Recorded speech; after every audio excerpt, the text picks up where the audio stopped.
আসসালামু আলাইকুম। আজকে ভাপা পিঠা বানানোর সবচেয়ে সহজ রেসিপিটাই শেয়ার করব। কোনো রকমের স্পেশাল হাঁড়ি, পাতিল, ছাঁকনি কিংবা ছাঁচের প্রয়োজন হবে না।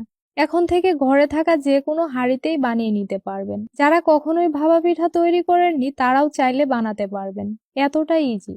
তাহলে ভাপা পিঠার জন্য এখানে নিয়ে নিচ্ছি 2 কাপ চালের গুঁড়া। আমি ঘরে তৈরি ভেজা চালের গুঁড়াটাই এখানে ব্যবহার করছি। তবে আপনার হাতের কাছে ভেজা বা শুকনা যে চালের গুঁড়াটাই থাকবে সেটা দিয়েই বানাতে পারেন। তারপর এতে পরিমাণ মতো দিয়ে দিচ্ছি লবণ। এরপর চালের গুঁড়ার সাথে লবণটা মিশিয়ে নিয়েছি। মিশানো হয়ে গেলে এখন এতে নর্মাল পানি দিয়ে মাখিয়ে নিব। ভাপা পিঠার জন্য পানিটা কিন্তু একেবারে ঢেলে দেওয়া যাবে না। এভাবে অল্প অল্প করে দিয়েই মিশাতে হবে। আমার এখানে 2 কাপ চালের গুঁড়ার জন্য 1/4 কাপের মতো পানি লেগেছে। তবে আপনাদের চালের গুঁড়াটা কতটুকু ভিজা বা শুকনা সেটার উপর নির্ভর করে পানির পরিমাণ কিছুটা কম বেশিও লাগতে পারে। আচ্ছা, পানির পরিমাণটা ঠিক হয়েছে কিনা সেটা বোঝার জন্য আমি সহজ একটা টিপস দেখিয়ে দিচ্ছি। যখন দেখবেন এভাবে মুড করলে দলা পেকে যাচ্ছে, আবার চাপ দিলে এরকম ঝরঝর করে চালের গুঁড়াটা পড়েও যাচ্ছে না, ছোট ছোট গুঁড়ি হয়ে এভাবে পড়ছে, তখন বুঝবেন একদম ঠিকঠাক হয়েছে। এবার চালের গুঁড়াটা চেলে নেওয়ার জন্য আমি একটা ছাঁকনি ব্যবহার করছি।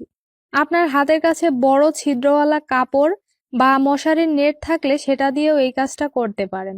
এভাবে ছেঁকে নিলে পিঠা খেতে অনেক বেশি মজার হয়। অল্প অল্প করে দিয়ে সবগুলো গুঁড়া এখানে আমি চেলে নিয়েছি। তারপর পিঠা ভাপিয়ে নেওয়ার জন্য আমি এখানে নর্মাল একটা ভাতের হাঁড়ির উপরে পাতলা সুতির কাপড় ফিতা দিয়ে টাইট করে বেঁধে নিয়েছি। আশা করি এই কাজটা আপনারা নিশ্চয়ই খুব সহজেই করে নিতে পারবেন। তারপর এতে পরিমাণ মতো পানি দিয়ে চুলায় বসিয়ে দিব, পানিটা গরম হওয়ার জন্য। এদিকে পিঠা শেপ দেওয়ার জন্য আমি আজকে এরকম একটা গুল চামচ বা ডাবুর মধ্যে চালের গুঁড়া দিয়ে দিচ্ছি।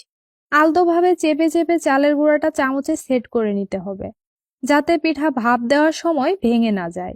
এবার এতে স্বাদ মতো গুড় দিয়ে আবারও উপরে সামান্য চালের গুঁড়া দিয়ে ঢেকে দিচ্ছি।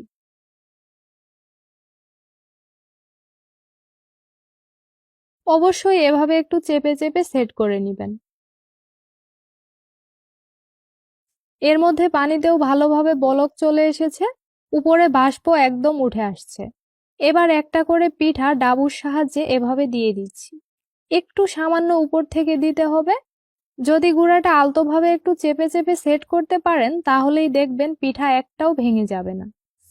সবগুলো পিঠা দেওয়া হয়ে গেলে এবার ঢেকে অপেক্ষা করছি 3 মিনিটের মতো। তারপর ঢাকা খুলে নিচ্ছি। পিঠাগুলো যেহেতু ছোট তাই খুব অল্প সময়েই হয়ে যাবে। দেখলেন তো কত সহজেই ধোয়া ওঠা গরম গরম ভাপা পিঠা, যেটা কিনা কোনো রকমের ছাঁচ বা হাঁড়ি ছাড়াই হয়ে গেল। এর থেকে ভাপা পিঠা তৈরির সহজ রেসিপি আর কি বা হতে পারে, তাই না? আশা করি আজ থেকে যখনই মন চাইবে তখনই গরম গরম ধোয়া ওঠা ভাপা পিঠার স্বাদ খুব সহজেই উপভোগ করতে পারবেন কোনো রকমের ঝামেলা ছাড়াই। আজ তাহলে এখানেই বিদায় নিচ্ছি। আল্লাহ হাফেজ।